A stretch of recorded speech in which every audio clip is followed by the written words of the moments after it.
Boa tarde, pessoal. Eu sou a Vitória Macchidice, sócia da Jive, entusiasta em moedas digitais e tecnologias disruptivas. Hoje a gente está aqui com um time de peso de convidados para a gente falar sobre essa nova sigla tão disruptiva aqui chamada NFT. Então, a gente sabe que a gente está vivendo uma revolução sem precedentes que trouxe mudanças em vários setores, inclusive na economia. E o surgimento das moedas digitais expandiu a forma como que a gente consegue se relacionar agora financeiramente.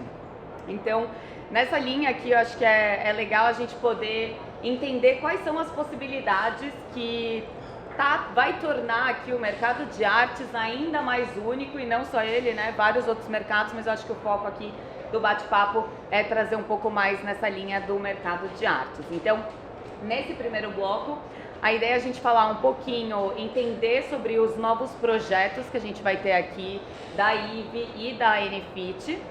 Também ter um pouquinho de conceitos, que a gente sabe que é bem novo. A gente tem alguns termos mais novos, como NFT e Web3, e alguns não tão novos, como blockchain e criptomoedas, que ainda dão um nozinho na cabeça das pessoas. Então, afinal, o que comem, onde vivem, né? Então, a gente pode estruturar aqui um papo para aprofundar um pouquinho mais nesse ponto. E aí, para começar aqui, a gente tem então a Electra aqui do meu lado, fotógrafa, musicista, cofundadora de 2 projetos em NFT já, a IVE e a Sphinx, é assim que fala? Ótimo. E também foi eleita uma das 100 pessoas da música brasileira como mais influentes do Brasil no Twitter. A gente também tem da IVE a Cíntia, que tem mais de 16 anos de experiência no mercado financeiro, é uma empreendedora em série, fundadora da IVE e sócia cofundadora da Belong Bee. Então as duas são do projeto IVE, que é a maior DAO de representatividade feminina na América Latina. E a gente também tem aqui os idealizadores e cofundadores do projeto NFIT, uma plataforma na Web 3.0, né, Web 3, que faz gestão de coleções de artes, conectando artistas, colecionadores, galerias e museus. Representada aqui pelo Thiago, que não precisa de apresentações, mas vamos lá, nosso ícone da natação, maior medalhista dos Jogos Pan-Americanos, apresentador de TV, entre muitas outras coisas. E o Léo aqui, o Leonardo Tosta, empreendedor também, foi sales na área de Institutional Equities, analista de ações comerciais na XP e soldado da Força Aérea Brasileira. Então, muito bem-vindos. Cíntia, começando por você e pelo começo, o que é uma NFT e como surgiu a IVE? Bom, prazer pessoal, boa tarde, sejam todos bem-vindos a esse painel. Vou ser bem sucinta em relação a NFTs, que é algo bem complexo, mas que eu acho que as pessoas estão começando a entender melhor, né? Já tem algumas pesquisas e bastante conteúdo e conhecimento no Google para todo mundo saber o que é NFT, e além disso a gente explica bastante nos nossos workshops aí da IVE. NFT é um token não fungível, como já diz o nome, né? No Funded Token. É um item único, um ativo financeiro, um ativo digital único criptografado. Por isso que o nome já diz exatamente isso, NFT. A IVE nasceu de um compromisso meu. Eu comecei a estudar em meados de 2020 sobre NFTs, blockchain, DAOs, e comecei a entender que não tinha mulheres para me comunicar e compartilhar esse conhecimento. Então, através desse meu inconformismo, eu comecei a bater na porta das minhas amigas mais próximas do mercado financeiro, falar, cara, você já ouviu falar sobre NFTs, DAO, blockchain? E poucas mulheres que estavam dentro do mercado financeiro não sabiam, né, do mercado financeiro tradicional, não sabiam. Foi assim que surgiu a IVE. Então a gente fez um grupo de estudo de mais ou menos umas 30 mulheres e a gente foi estudando sobre esses temas um ano, que foi bem na pandemia, né? A gente fazia aulas online para entender, trazia artigos e surgiu a IVE, essa DAO aí que a gente conta hoje com mais de 5 mil mulheres na nossa comunidade já. Já conta pra gente o que é uma DAO. Uma DAO. DAO é uma organização descentralizada. É a nova forma de fazer comunidades na Web 3.0. Show. Electra, você é uma das pioneiras da IVE no universo de NFTs. Inclusive, gerou já NFTs sobre o seu trabalho. Sim. Você começou só querendo vender e viver da sua arte. Sim. E hoje você também é uma empreendedora de sucesso. Como que tem sido essa experiência? Tem sido bem louca.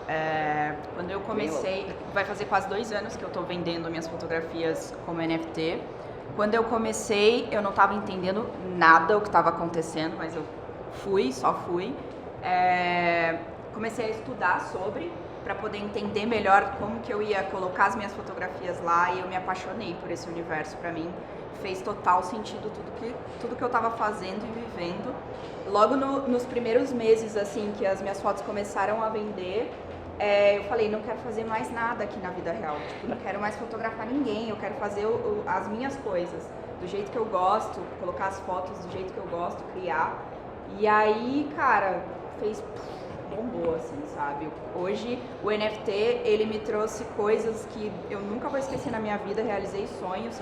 Tive uma foto em NFT exposta na Times Square, uma foto exposta na Melrose Avenue, em Los Angeles. Expus em Liverpool, a convite do Keith, que ele é presidente da revista Time. Cara, eu me aproximei de pessoas que, pra mim, assim, eu nunca me aproximaria na vida. Então, tenho obras aí expostas no mundo todo. Tô muito feliz de fazer isso porque, como artista, eu sou artista há quase 20 anos, como artista, pra mim, foi um reconhecimento que eu nunca tive na minha vida e mudou minha vida financeira, mudou tudo, assim. Então, eu sou muito fã do NFT. Não, já pegando um gancho, então, já que você está falando de como isso mudou, né?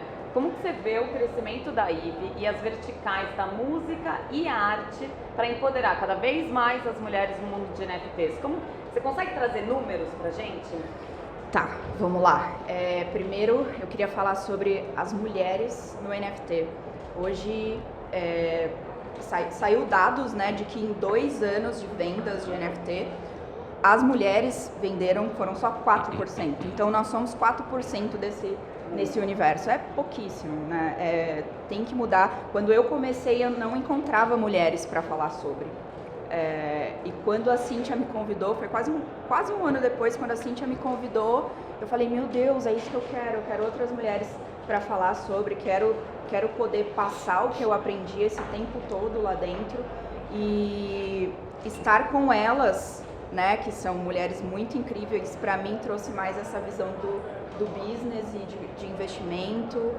Eu acho que esse é o propósito da IVE, né, trazer mais mulheres para a blockchain, e a gente está conseguindo fazer isso. Eu vejo cada vez mais mulheres interessadas, então, e é o que eu quero artistas mulheres também, quero trazer todo mundo, porque eu quero que outras artistas tenham a mesma felicidade que eu tive quando eu vendi minha obra por valores absurdos, que eu nem imaginava que isso poderia... Conta pra gente, Electra.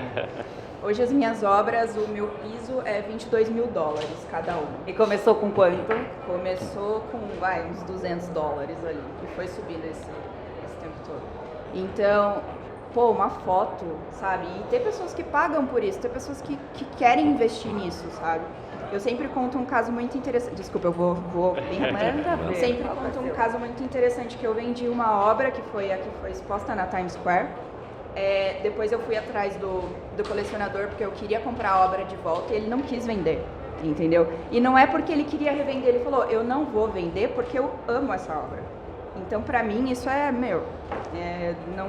não tem nada no mundo que pague isso, sabe? Legal, não, isso até arrepia aqui quando você vê uma coisa dessas.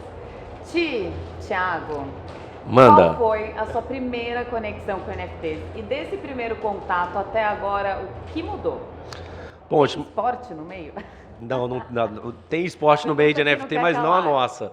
Mas antes de mais nada, uma boa tarde para todo mundo que está assistindo aí a gente. É um prazer estar aqui podendo ter esse bate-papo super bacana com vocês. E eu acho que desmistificar um pouquinho para as pessoas o que é NFT, Web3, blockchain, que é o que a gente está falando, né? Logo que a minha primeira oportunidade com NFT, eu lembro lá no início, quando eu fui começar a falar com o Léo, foi muito aquela coisa da foto do macaco, né? Acho que todo mundo viu isso. Então, NFT é a foto do macaco. O que isso faz? Você compra o macaco por tanto, o macaco vende por, né? Então, aquilo foi a minha primeira aproximação com o NFT. Então, a partir daí, a gente começou a olhar de uma maneira mais detalhada, né? Poxa, não é só a foto disso, tem todo um entorno por trás, tem toda uma situação. E aí a gente vai aprendendo a cada dia. Eu acho que esse também vai ser o grande desafio dessa fase agora, porque eu acho que vai ser sempre um aprendizado constante, né? Como é uma tecnologia super nova e está sendo criada agora, é igual você estava falando, né, Electra? Poxa, tá difícil achar mulheres. Tá difícil achar até pessoas. Se você começar a parar para pensar, vamos sair um pouquinho desse meio aqui de São Paulo. Vamos, sei lá, minha cidade, eu sou do interior, sou de Volta Redonda, chega lá e começa a falar de NFT, fala que é uma figurinha, é um token não tangível. Então ainda tem um desafio muito grande perante as pessoas.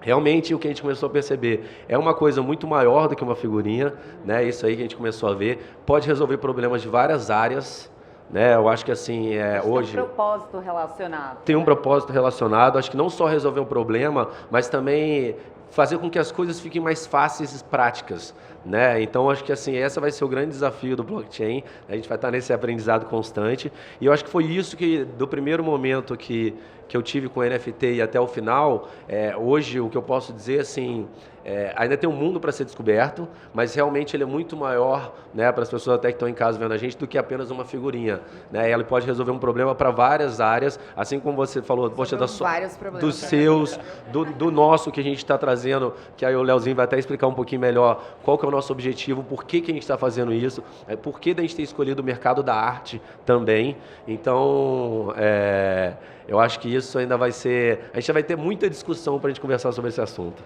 Não, show. Léo, vai que é sua. Conta pra gente o que é a NFIT, como isso começou e o que vocês esperam alcançar. Legal. Bom, obrigado. Acho que a NFIT, já para começar, é um pouco da história de todos nós, né? Tiago, a Luísa, a Gabriela, enfim, todo mundo que está ajudando a gente a construir esse negócio. Mas, voltando até um pouco atrás, né? Eu trabalhei no mercado financeiro, na XP, mas eu sempre tive uma mentalidade muito empreendedora, então eu sempre quis empreender, meus pais são empreendedores. Posso falar a sua idade? Pode contar. Não, fala você, é 22? 22. Então eu fiquei 3 anos na XP e tive sempre essa mentalidade empreendedora. E tentei fazer várias startups que não foram para frente, mas eu meio que me treinei, já tentei, comecei cedo. Então eu treinei o meu olhar para tentar identificar alguma mudança de paradigma que a gente tivesse, como foi a internet lá atrás, como foi o Bitcoin, a hora que isso começou a ser falado. E eu, particularmente, tomei a decisão que quando eu enxergasse uma oportunidade dessa, eu largaria tudo e iria construir um negócio naquilo. E a Web3 foi definitivamente isso, né? E eu lembro até hoje, quando a gente começou a falar sobre NFT, junto com o Thiago, a gente tentou comprar NFT, né, Thiago? A gente não tinha nem saído da XP ainda. A gente entrou numa das maiores plataformas e a gente gastou ali algumas horas tentando entender como tudo funcionava, o que era um endereço de wallet, o que era Ethereum e tudo mais, como é que eu comprava aquele negócio. E esse processo de descoberta ele foi muito importante para construir o que a gente está fazendo. Então, a principal tese da NFIT é simplesmente reduzir a distância entre o mercado de tecnologia, blockchain e tudo mais, e os mercados tradicionais. Então a gente atua tanto no mercado de arte quanto no mercado financeiro, aí já dando um spoiler um pouco do que vai ser o nosso projeto daqui para frente.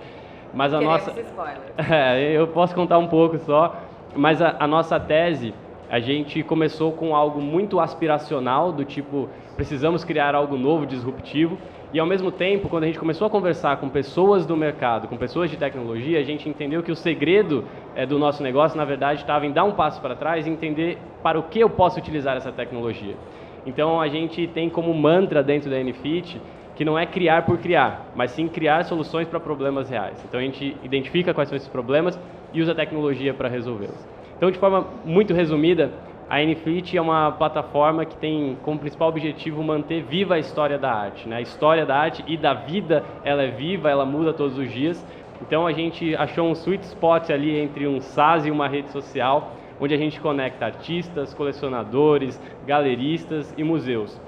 Então a nossa tese, basicamente, é justamente, ao conectar esse mercado, facilitar todo o processo de due diligence, de compra e venda de obra de arte e até da história, né? Então, a relação que as pessoas têm com as obras. A Electra estava contando da relação de um colecionador dela. Poxa, que legal, ela ouviu isso desse colecionador, mas que legal seria se a gente tivesse um lugar, e agora a gente tem, que é a NFIT, em que o colecionador pudesse contar essa história, né? Então, da relação que tem com a obra, efetivamente. Então, resumindo muito, é isso que a gente faz. A gente está lançando agora a plataforma, colocando no ar, e já é um super prazer poder compartilhar isso com vocês também.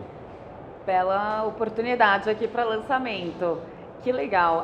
E Cíntia, me conta, a IVE está desde o começo do ano aqui já num ritmo aceleradíssimo e está para lançar aí 10 mil NFTs próprias. O que vocês esperam alcançar? E o que você vê como fator crítico de sucesso para um lançamento desse tamanho? o que a gente está fazendo aqui na IVE é mais um trabalho educacional de trazer mais pessoas, né? Assim como o Thiago falou, não só mulheres, mas pessoas em geral. Quando a gente começou a IVE, a gente tinha um propósito muito grande que é realmente trazer, esse é o nosso propósito, trazer mais mulheres para dentro da Web 3.0. E a gente viu que só mulheres não ia adiantar, a gente tinha que também focar em pessoas e nichos em geral, porque a gente precisa de todos juntos apoiando agora essa nova revolução da internet que é a Web 3.0. A gente veio aí, né, da revolução da Web 1.0, da Web 2.0 e a Web 3.0, que é agora essa parte que a gente somos os donos dos nossos próprios dados.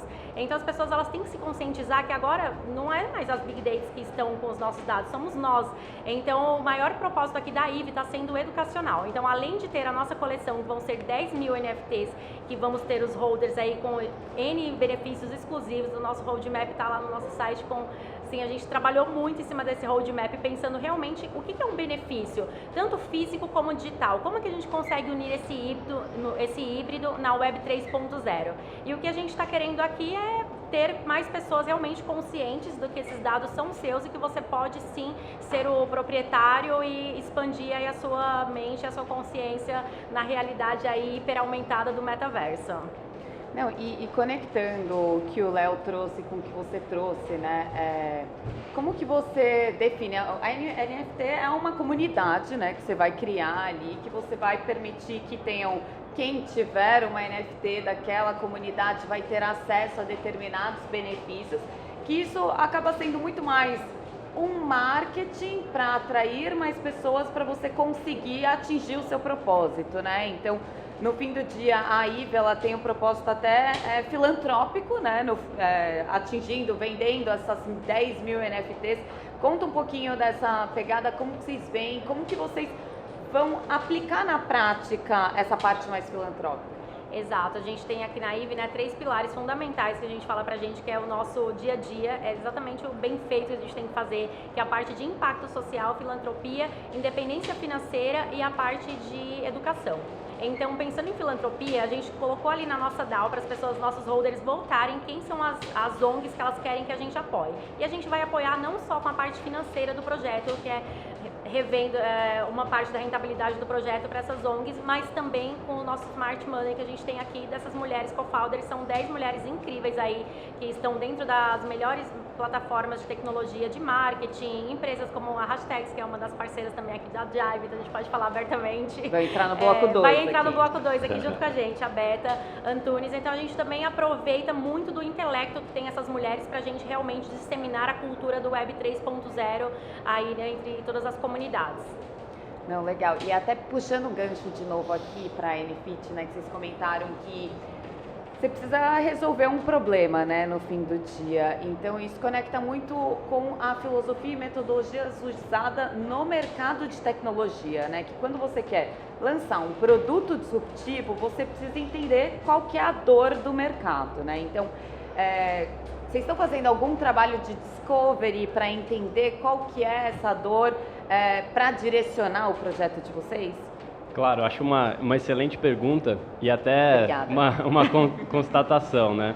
Para você criar qualquer produto de tecnologia, você pode se usar como usuário de fato, né? Abre seu celular e vê quais são os aplicativos que você mais usa. São os aplicativos que facilitam a sua vida no dia a dia, né? Então, a gente, desde o começo, pensou assim, o que as pessoas gostariam de usar, né? E o que realmente é um problema para o mercado. Eu não venho do mercado da arte, como eu disse, eu venho do mercado financeiro. Então, a nossa principal estratégia na NFIT foi se cercar de pessoas que de fato conhecem esse mercado. Foi conversar com galeristas, conversar com artistas, conversar com pessoas que trabalham em museus. Então, até para dar um contexto do que é o nosso problema, a gente identificou um mercado gigantesco, né, que é o mercado de arte no mundo, um mercado pouco digitalizado, e ele ainda é um mercado levemente informal, né? Então a gente se deparou com um cenário onde as pessoas ainda não tinham passado nem pela Web 2, né? Hoje, pensa quais são as aplicações de arte que você conhece na Web 2. São pouquíssimas. Vai visitar uma galeria e ver qual é o nível de organização do ponto de vista de tecnologia e sistemas integrados que uma galeria tem quando você compara com uma empresa de tech ou do mercado financeiro. Então a gente se deparou com um super desafio, que é ensinar essas pessoas efetivamente. Então o nosso processo de discovery foi justamente ir atrás dessas pessoas e entender o que são os desafios do dia a dia delas. Então foi assim que a gente começou a construir e, de novo, trazendo sócios que entendem e vivem esse mercado, respiram todos os dias. E aqui uma pergunta mais aberta para todo mundo e para a gente usar esses últimos minutinhos antes do segundo bloco como um bate-papo. Tem uma coisa que até o Ale ele sempre traz, que eu acho que é muito interessante, né? Quando você fala em disrupção, você não está falando só de achar a solução para um problema, mas tem vezes e tem soluções que são criadas que você não sabia que você precisava até aquilo existir. Né? Então, exemplos de aplicativos, Uber, WhatsApp, vários aplicativos hoje, você não sabia que você precisava daquilo, então você criou uma nova necessidade no mercado que antes nem os usuários sabiam disso, né? Então acho que esse mercado de NFTs, eu queria ouvir um pouquinho a opinião de vocês, como que vocês veem, se hoje já dá para enxergar alguma possibilidade nesse sentido? Quem quer começar? Um de cada vez, tá? Posso falar então, vou falar um pouquinho do que eu vejo, do que eu acho, né, sobre o Web3, criptomoeda, metaverso, sobre tudo que a gente está falando. Eu acredito assim, teve uma mudança muito grande, né, se a gente parar para ver de 94 até agora, de quando a internet começou. Então eu acredito que tem muita coisa para ser evoluída dentro do blockchain, dentro de NFT. E eu acho que uma coisa que eu brincava muito com o Léo antes, eu falo assim, cara, eu acho que nem quem está criando isso sabe onde vai chegar. E eu acho que hoje, assim, depois de tudo que a gente fez nesses últimos meses, no trabalho da NFIT, eu acredito que, assim, não é nem quem está criando, até nós que fazemos parte dessa criação, porque hoje a gente pode falar que a gente faz parte dessa criação, desse mercado, a gente realmente é o que você falou, a gente está criando uma coisa nova que às vezes as pessoas nem sabiam que elas precisariam. Então, assim, de alguma forma ou de outra, né, por mais que seja cada um no seu pedacinho, é uma criação nova, é um novo desafio, só que eu acho que, assim, não vai demorar tanto tempo, né, da Web 2 para a Web 3, a gente teve uma janela muito grande, que é o que eu acho que hoje em dia as coisas elas estão muito mais rápidas, né, que a informação, a evolução, é o que a gente estava falando, poxa, você fala de metaverso, criptomoeda, NFT e blockchain, há 2 anos, e ninguém ainda tem muita noção sobre isso. Então, para a gente ver o quão está veloz e o quão as informações estão muito rápidas. Então, se a gente não se adaptar a essa velocidade também, a gente acaba também ficando para trás. Ou se é que nem uma necessidade sua que você não sabia que você tinha, que era ir para um show da Madonna com 200 pessoas, né? Exatamente, gente. Uma das coisas, né? A gente tem aqui, somos investidoras do World of Uma, né? A gente tem o NFTs delas. E uma das coisas super agradáveis que foi surpresa realmente pra gente foi descobrir que tinha um show da Madonna proposto pela comunidade de NFTs do World of Uma em Nova York, né, que a gente teve no NFT New York City agora, e totalmente gratuito e só pra quem era holder, assim, a galera tava enlouquecida, queria comprar o show, queria de qualquer jeito, mas não, só super entrava exclusivo. Se tivesse realmente o NFT e você tinha que comprovar aquilo lá, né, obviamente pela sua carteira pela blockchain, pela sua carteira, mostrar o seu NFT e tudo mais, você tinha direito a um acompanhante, mas foi super legal. E aí também pegando o gancho aqui do Thiago, né, que ele falou muito dos macaquinhos, que é o Bored Ape, a mesma coisa. E aí eu fui também, o meu marido é holder do Bored Ape, e a gente foi nas festas que tava tendo do Bored Ape, tipo Snoop Dogg, Lil Baby, só tinham homens, inclusive tinha até um meme, tipo, acha uma mulher nesse evento. Então é muito isso, sabe? É realmente a gente conseguir disruptar e conhecer esse negócio. Tá todo mundo conhecendo, ninguém sabe aonde vai chegar isso, nem quem criou, como o Thiago falou. Então é o conhecimento e a hora é agora, de estar todos conhecendo e realmente entrando nesse universo, tem que ter oportunidade para todo mundo. Gente, se alguém quiser falar, senão eu já puxo o segundo bloco, a gente já emenda. Não, acho que foi perfeito, excelente. Legal. Excelente. Obrigada, viu, Tia, Electra, super obrigada pela você. participação, foi maravilhoso. E a gente vai continuar aqui o segundo bloco com a Si, com o Léo, com a Beta e com a Nick também, que já vão entrar. Mas enquanto elas não estão aqui na sala, vamos continuar nosso bate-papo. Sim, eu posso complementar então um pouco do que o Thiago e a Si estavam comentando. Esse processo de educação, ele é bem desafiador, né? Até pra gente, porque a blockchain, a tecnologia de blockchain, ela se move numa velocidade muito mais rápida do que qualquer outra tecnologia. Então, como é que você ensina algo que você literalmente precisa estar aprendendo todos os dias, né? Então, o que a gente percebeu, enquanto a gente começou esse processo de discovery que a gente estava comentando agora há pouco, é que as pessoas, na verdade, olhavam para NFT e achavam que era sinônimo de arte digital, né? Então, Uma das nossas sócias, né, passou recebendo propostas de outras empresas por mais de 2 anos. Ela representa uma artista importante no Brasil, mas ela não entendia o que era NFT ainda. E aí a gente teve esse papel de justamente desmistificar o NFT e trazer para a forma mais simples e conseguir apresentar. Até o artista tem medo. Até o né? artista tem Onde medo. eu vou me enfiar? Exato. Então você chegava para conversar com um artista ou com galeria, né?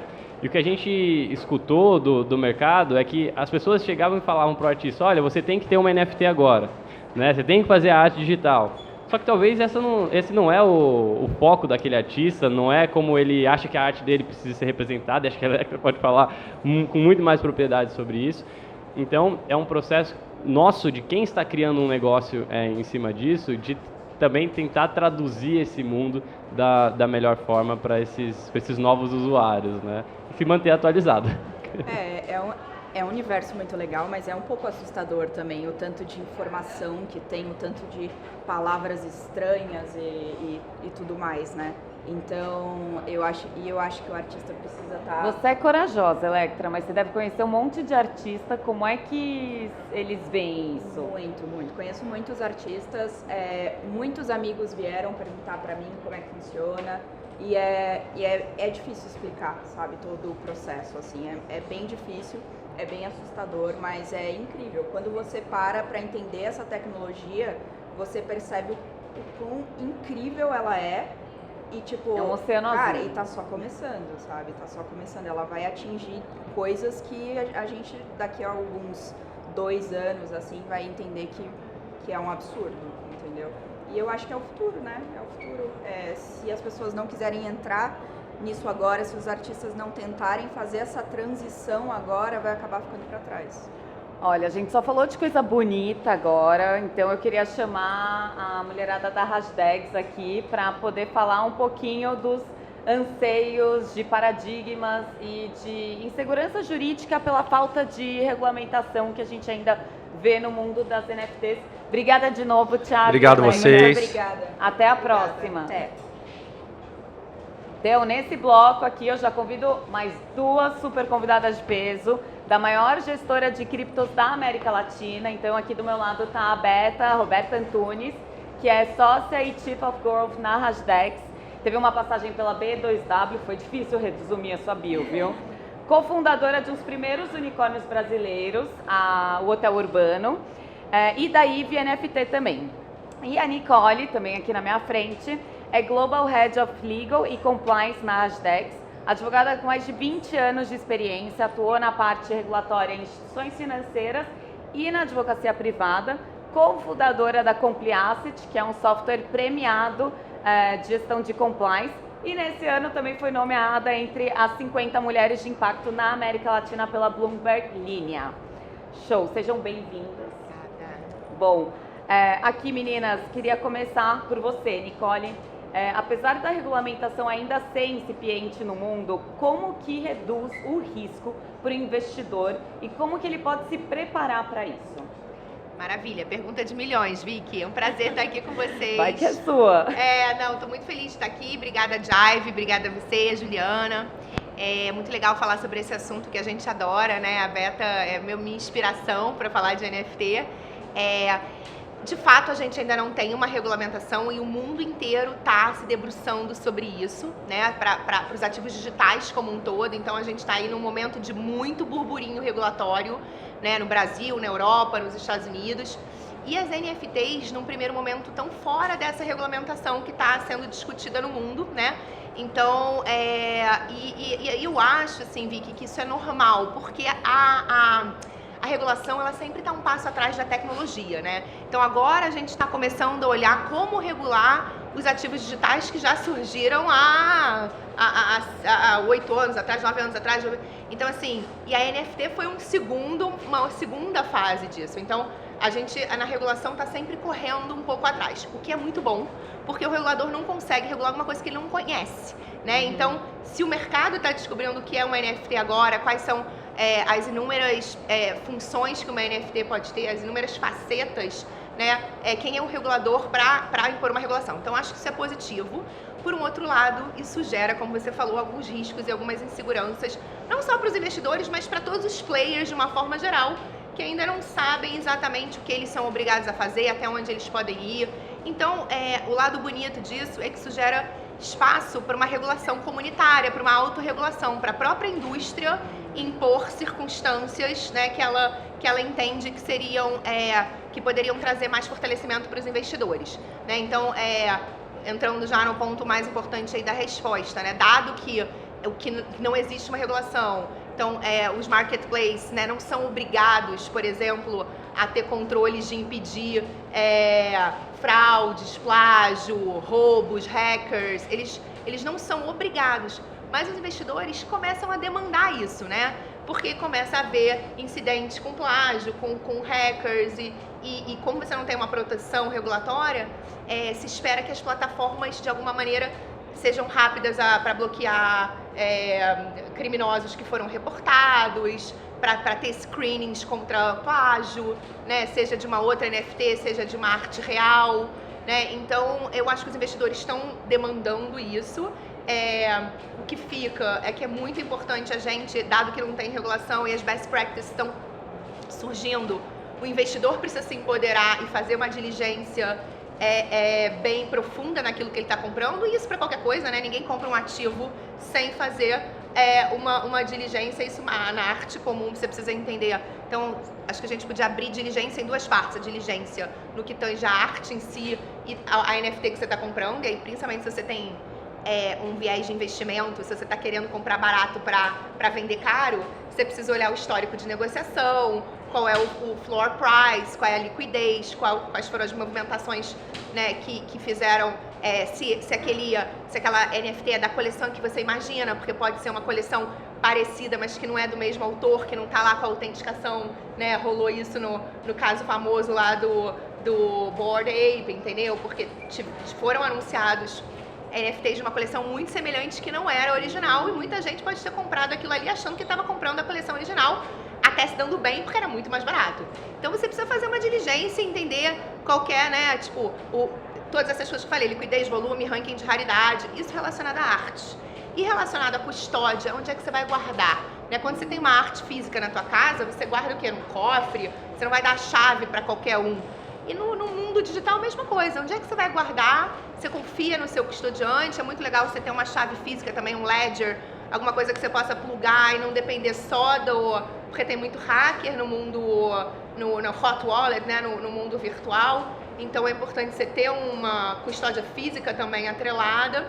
Enfim, cuidar, entender se você está plugando ali tua wallet, achando que você está mostrando suas carteiras de NFT no LinkedIn, quando na verdade você está botando num phishing, num link falso. Acontece, muita gente perde não só NFT, mas outros ativos digitais dessa maneira. Então eu separaria, eu acho que os investidores têm que olhar na diligência com relação à arte em si e com relação a onde que ela vai guardar a arte.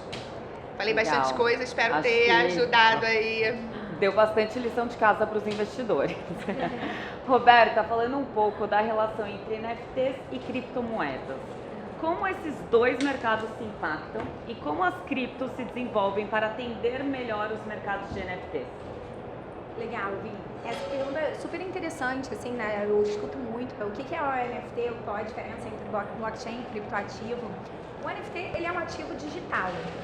E acho que a gente conversou bastante aqui, que o contrato do NFT, ele garante alguns benefícios que estão ali combinados no código, né? Alguns vão te dar royalty, alguns te dão acesso a uma plataforma, outros são simplesmente uma coleção de arte, mas cada NFT, ele é autêntico, ele é único e ele garante que aquilo não pode ser replicado, né? Ele dá um senso de propriedade para um ativo que antes da tecnologia blockchain não existia, assim. Uma foto, se você tirasse uma foto e ela rodasse no WhatsApp, você não consegue atrelar aquela foto ao fotógrafo, né? Então o NFT permite isso e abre um mundo de oportunidades que você consegue rentabilizar com esse universo digital. Como é que ele conecta com a blockchain? Esse token, ele é criado, registrado e armazenado de maneira geral numa blockchain que a gente chama tipo de Layer 1, tá? Hoje, mais ou menos, 80% dos NFTs do mundo são mintados e armazenados na Ethereum, né? Já foi mais de 90%, mas com o aumento da demanda, a gente teve que... começou uma certa diversificação, a gente não sabe ainda quais outras plataformas vão surgir, isso é muito difícil saber, mas o que eu acho que é interessante pensar é que esses ativos, eles começam a tangibilizar para essa nova audiência uma aplicação real de blockchain, né? Porque a blockchain como Layer 1, ele é um protocolo, assim, eu te falar para você que valeria a pena ter um pedacinho do HTTPS da internet, porque toda vez que alguém usar a internet você ganharia um pedaço, é difícil para o usuário comum. Então, quando você começa a ver o NFT, ela começa a ser uma aplicação. Eu acho que, assim, nos últimos 2 anos, a gente começou a ver esse grande crescimento do NFT e de NFT e de outras aplicações, e DeFi, e o avanço da tecnologia sendo mais tangível para as pessoas, o que fez com que as blockchains Layer 1 se valorizassem muito. Porque para você poder ter um NFT, guardar um NFT, quando o NFT se populariza, você na verdade está usando o Ethereum, né? Você precisa ter o Ether, você precisa ter o Solana. Então, quando você pensa no sucesso dessas coleções de NFT, a gente vê que os grandes vencedores, na verdade, acabam sendo as camadas de Layer 1, que é onde você armazena esse tipo de coisa, e que precisam evoluir, continuar crescendo para dar suporte a esses novos ativos. Então, obviamente, tem coleções de NFTs incríveis que têm super valor, e esse aumento, né, esse volume de NFT acaba fazendo com que os ativos que suportam esse ecossistema sejam mais valorizados. E só para quem está de casa, quem não sabe o que é Ethereum, é uma moeda digital. Também tem várias no mercado. Ethereum é uma blockchain de Layer 1 e o Ether é a moeda do Ethereum. Ether é a moeda. Isso. Boa. Legal. Ô, Nick, voltando para você, para pegar um gancho da sua primeira resposta. Você falou sobre uma autorregulação do mercado, né? Dos envolvidos aqui, de todos os players. E aí, pelo que eu entendi, desde o artista até quem criou as plataformas. E por onde começar para fazer essa autorregulação? Eu preciso ter um representante nos órgãos regulatórios.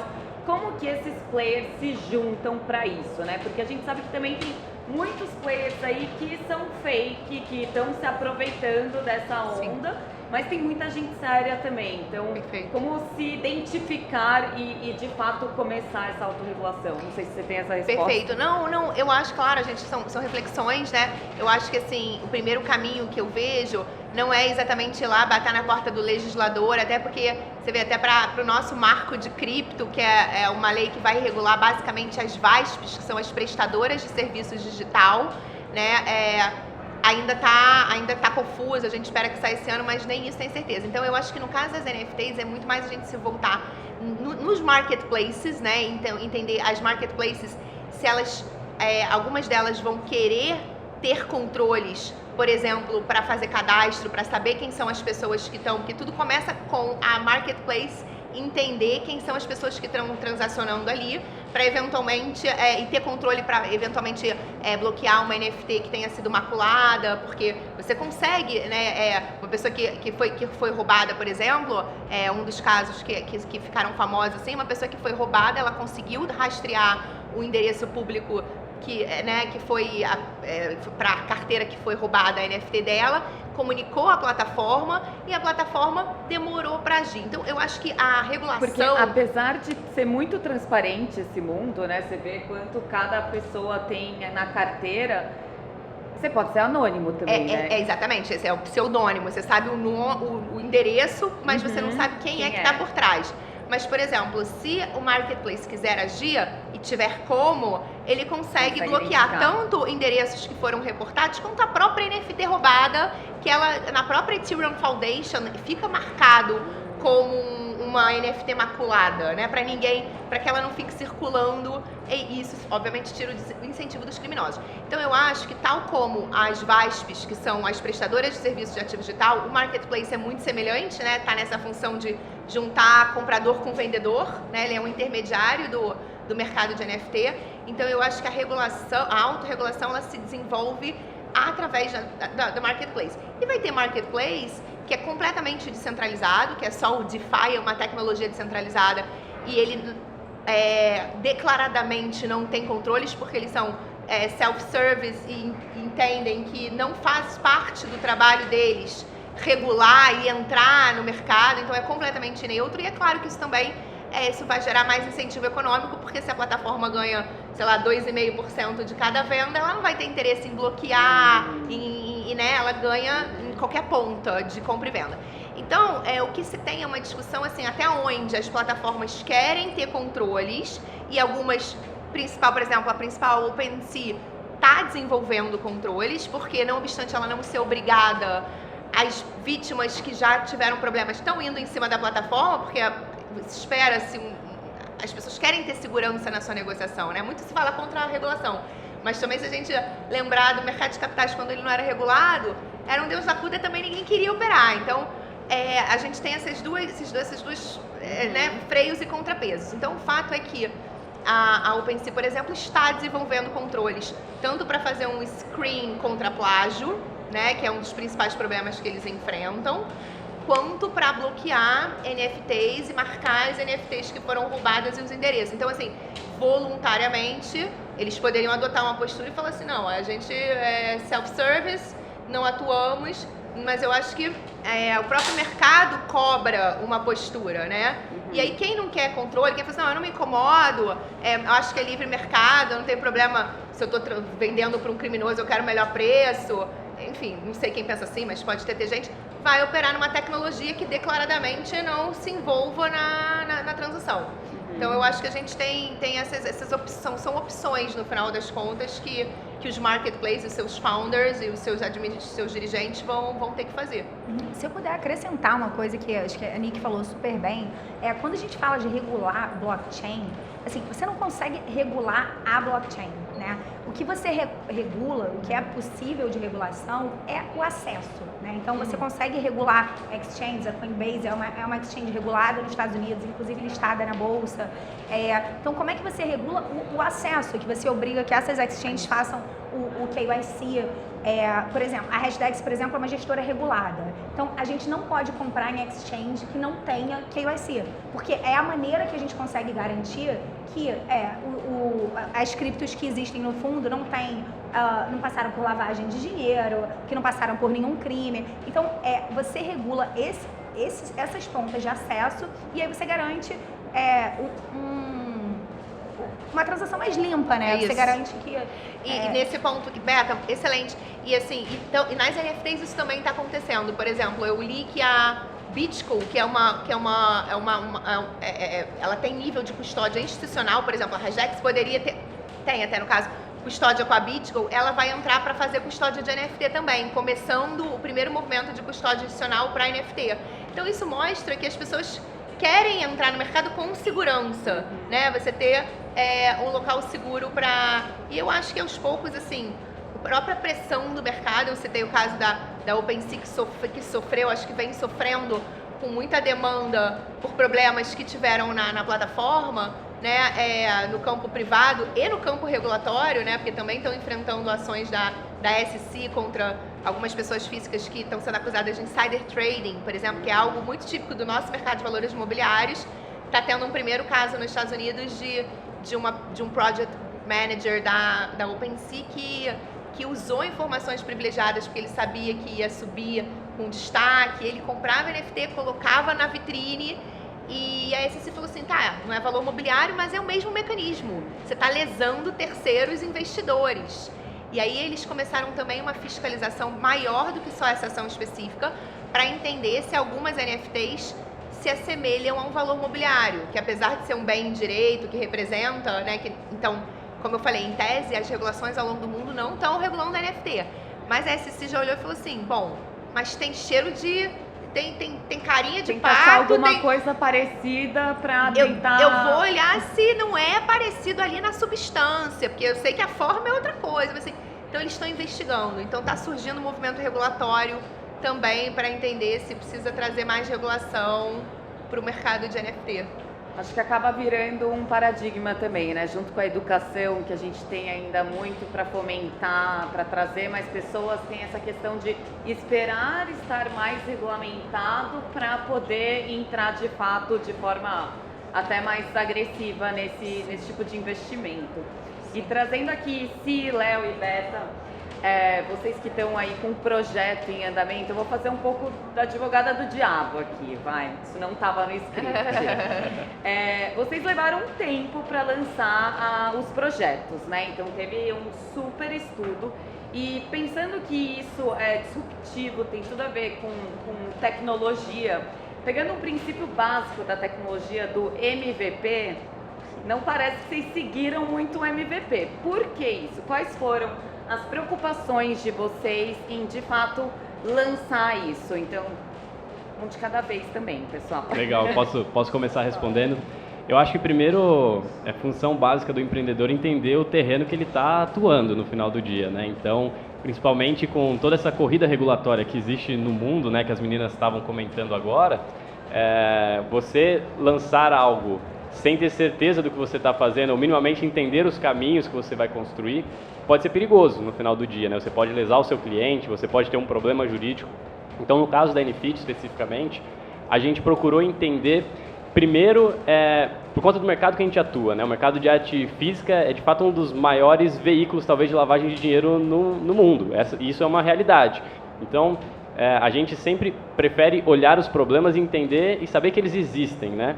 Então, primeiro a gente precisava entender o que estava sendo feito no mundo em relação a políticas de anti-lavagem de dinheiro, né? Então, é uma informação que poucas pessoas sabem, mas existem vários órgãos reguladores no mundo que olham para o mercado de arte, para galerias, para as casas de leilões, como olham para o mercado financeiro. Então, alguns anos atrás, foi instituído em vários países, na Europa, nos Estados Unidos também, uma necessidade de que esses players façam também o processo de Know Your Client. Sim. Então, já existe uma tendência global para começar a regular cada vez mais o mercado de arte física. É um grande desafio, porque você está falando das maiores fortunas do mundo, de pessoas extremamente influentes, e esse foi um ponto que a gente encontrou na construção do nosso projeto, que ele poderia ser crucial. Eu poderia receber uma enxurrada de pessoas extremamente influentes que não gostariam que o meu projeto fosse para frente, justamente pela natureza dele, que é deixar o mercado de arte mais transparente. Então, entender esse cenário do mercado de arte e entender o cenário também do próprio blockchain, né? E as regulações estão sendo feitas ao redor do mundo. E aí, acho que até uma discussão que é importante, na mesma linha do que a gente está falando, é que também entender que não necessariamente tudo que é regulado é 100% seguro, né? A gente teve a crise de 2008 que aconteceu sob o olhar dos reguladores, com a participação das maiores agências de rating do mundo, e foi feito dentro do mercado tradicional, efetivamente. Então, é uma linha muito tênue entre eu não quero ser preso e fazer algo ilegal e ter certeza que você precisa construir algo disruptivo. Então, é um pouco de como a gente aborda essa questão jurídica e, claro, sempre tendo um aconselhamento muito importante que te ajude a pesquisar o que tem sido feito de boas práticas no mundo, como a Ani comentou. E antes de vocês quererem responder aqui, MVP, para quem não sabe, é um produto minimamente viável. Falei pouco dele. Então, a gente tem a cultura em tecnologia de DevOps de criar um produto simples inicialmente para vocês sentindo o mercado e desenvolvendo e melhorando ele ao longo do processo. Então...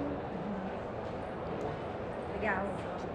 Só complementando um pouco também aqui, né, o que o Léo falou, é exatamente isso. Acho que pra gente aqui tá estudando o tempo inteiro, conhecendo, né, ainda não existe essa regulamentação, mas a gente tem que estar com um jurídico e um compliance muito bem ativo em todos os nossos projetos. Então, a IVE, ela demorou um pouquinho até o lançamento exatamente por conta disso, porque a gente quis estruturar isso de uma forma muito ampla para entender quais eram os possíveis impasses que a gente poderia ter aí futuramente, né? A gente estuda esse tema todos os dias. E quanto mais você estuda, mais coisas aparecem. Mais coisas aparecem. Mais dúvida aparece. Quanto mais você estuda, mais dúvida aparece. Inclusive, na IVE, a gente montou um grupo de advogadas web 3.0 exatamente para isso, para a gente entender tudo que acontece todos os dias, porque cada dia é uma notícia nova.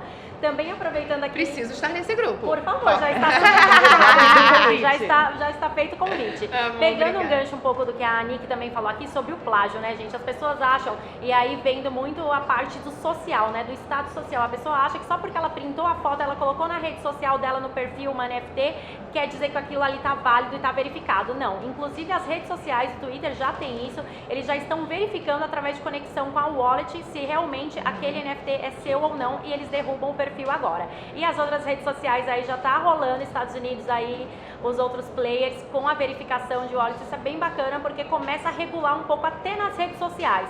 Realmente é verídico ou não? Você tá usando uma NFT que não é sua? Acho que isso é um impacto de autorregulação, né? Isso é uma autorregulação, é a comunidade se autorregulando. O LinkedIn não é obrigado a nada, assim, ele não tem uma regulação que obrigue, tem a pressão dos pares e dos investidores e mais do que os investidores, né, dos autores. Eu acho que isso é um movimento de autorregulação bem interessante, né? Gente, que legal. Eu tenho uma última pergunta bem mais aberta também. A gente tem uns 5 minutinhos aqui para bate-papo antes do encerramento. Que para todo mundo, né? Agora é a hora de vender o peixe, né? Eu quero começar a investir em ativos digitais. Por onde eu começo?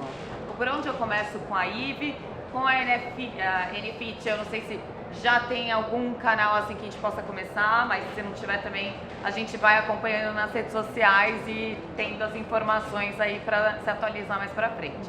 Eu vou começar respondendo e vou aconselhar, não, na verdade não posso aconselhar, né, mas eu comecei, não devo. Eu comecei investindo em criptoativos através da Hashdex. Foi o primeiro ativo cripto que eu comprei foi através da plataforma da XP. E eu acho que é um aprendizado. Assim como você, para começar a investir em ações, você começa investindo em fundos de ações, talvez para entender a dinâmica do mercado, acho que cripto pode ser a mesma coisa. Então, já fazendo a propaganda aqui para a Hashdex também, porque é um processo de aprendizado. No nosso caso aqui, acho que para vender um pouco o nosso peixe, né? A plataforma foi para o ar hoje, então quem já quiser acessar é nfit.io. E basicamente vamos simplificar. Mas basicamente, para quem quer aprender sobre cripto, começar a entender o que é uma NFT, se tem alguma coleção de arte, ou se tem uma arte, uma foto que quer subir na nossa plataforma, acho que é uma excelente forma de se aprender. E a nossa missão é educar. A gente quer educar. A NFIT tem essa visão de conectar o mercado de arte, o mercado de blockchain com o mercado financeiro, mas é uma construção. Então, para investir, ainda não, mas para aprender, acho que a gente é talvez uma excelente solução. Vamos bombar o direct deles de perguntas, hein? Aqui comigo não foi muito diferente do Léo, né? Conheci a Beta e aí comecei a investir um pouquinho ali já na hashtags, em criptoativos, entender esse assunto. Eu era uma investidora totalmente conservadora e aí conheci os criptoativos, estou apaixonada. Então, hoje, atualmente, quase 30% da minha carteira de investimentos já está dentro de criptoativos e NFTs também. Inclusive o presente para suas amigas agora. Inclusive os meus presentes para as amigas, família mudou. Eu só dou NFT agora de presente para as pessoas para inserir elas dentro da Web 3.0. Maravilhoso. Já ganhou um beta? Eu tenho o meu da IVE, né? Eu tenho o meu ela tem o airdrop dela da IVE. E falando aqui para vocês seguirem a IVE nas redes sociais, se cadastrar no nosso site, a gente já tem a conexão com a wallet, que isso é super importante, vocês se conectarem com a wallet dentro do nosso site, porque vai rolar vários benefícios para quem está cadastrado em primeira mão lá. É isso, gente. A gente tá aí desbravando a Web 3.0, a gente quer ser vanguarda dentro desse novo universo. Roberta, quer fechar aqui e contar o que é a Web 3.0, a evolução da Web 1, Web 2, agora a Web 3? Claro. Bom, essa pergunta, assim, podia ficar horas falando sobre ela, mas vou tentar dar um resumo aqui, né? Quando a gente teve a Web 1.0, era uma web muito focada em pessoas que eram mais técnicas, né? Ela era uma web em que você escrevia, as pessoas conseguiam escrever conteúdo, mas tinha muito pouca interação. Você não tinha imagem, vídeos, fotos, a gente tinha muito pouco... Era uma web de publicação, você escrevia blogs... Uma enciclopédia, onde você consultava informações. A mais famosa era blog, lembra? Todo mundo escrevia blog, tinham textos e blogs e tal. A Web 2.0 já foi um passo grande, onde as pessoas começam a participar dessa construção. Né? Então a gente hoje tem... você não só consome conteúdo em social media, você produz conteúdo, você troca isso Dar virou, likes, isso é você dá like, interação, você comentário. interage, você gera um conteúdo, então você começa a ser ativo nesse sentido. Só que essa web, a Web 2 é muito mais centralizada do que a Web 1.0 era. E tem um sentido, né? O que aconteceu com a Web 2? Para você aumentar a participação do mundo na Web 1.0, você teve empresas surgiram simplificando esse acesso. Então você tem plataformas como Google que permitem que você comece a acessar a web. Você hoje não consegue nem saber como você entra na internet sem o Google, né? É muito curioso que eu já fiz trabalho de campo para entender como é que as pessoas usam o computador e muita gente entra no Google e bota assim, no search, www.hashdex.com.br. Eu tomei um susto quando eu vi a primeira vez, porque as pessoas entendem que o Google é a internet. Assim, então, isso é um hábito comum, o Google é a entrada para a internet. Então, o que a Web 3.0 faz? A Web 3.0, ela quebra um pouco esse paradigma das empresas. Ela é totalmente descentralizada. Então, essa nova blockchain, que é o Ethereum, por exemplo, que é essa blockchain de Layer 1, onde os contratos são executados e são escritos, ele não pertence a ninguém. Né? Assim, não tem... É um contrato entre partes. Você pode ser dono de um pedacinho, CNPJ. não tem CNPJ e você cocria em cima daquele negócio. Diferente da Web 2.0, que é totalmente centralizada, que pertence a uma empresa. E eu acho que um bom exemplo, assim, para ilustrar o próprio navegador da internet, né? A gente tem o Google Chrome, que é um dos grandes, é o principal navegador hoje do mundo, e existe na Web 3.0 um projeto chamado Brave, tá? Que é exatamente um Google Chrome, um portal de acesso à internet nesse sentido, né? É um browser, só que ele não pertence a ninguém. Ele é uma blockchain descentralizada e com isso, na Web 2.0, se você não está pagando pelo produto, você é o produto, né? Então, você é o produto do Google, a gente é o produto do Google. Na Web 3.0, você é parte daquele processo. Então, no Brave, por exemplo, o default do browser é que você não vê anúncio. Você não vê nenhum anúncio, você não está sendo targeteado, ninguém tem a sua informação, ele respeita muito a sua privacidade. Só que se você quiser ver anúncio, você habilita lá no seu browser que você está disposto a ver esse tipo de anúncio. E você é remunerado por isso. Então você é pago para assistir os anúncios quando você está assistindo, se você quiser, com o BAT, que é o ativo da rede do Brave. Então, o usuário ele é empoderado para decidir o que ele faz, se ele está ok ou não, que seus dados sejam, que a sua atenção seja vendida para outras empresas. Isso cria uma economia circular em que todo mundo é parte. Gente, acho que essa definição vai gerar muitas dúvidas, mas deu para entender que empodera o usuário a Web 3.0, posso resumir assim.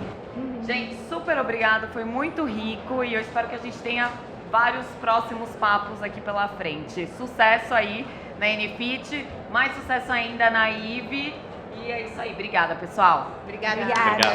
Tchau, tchau.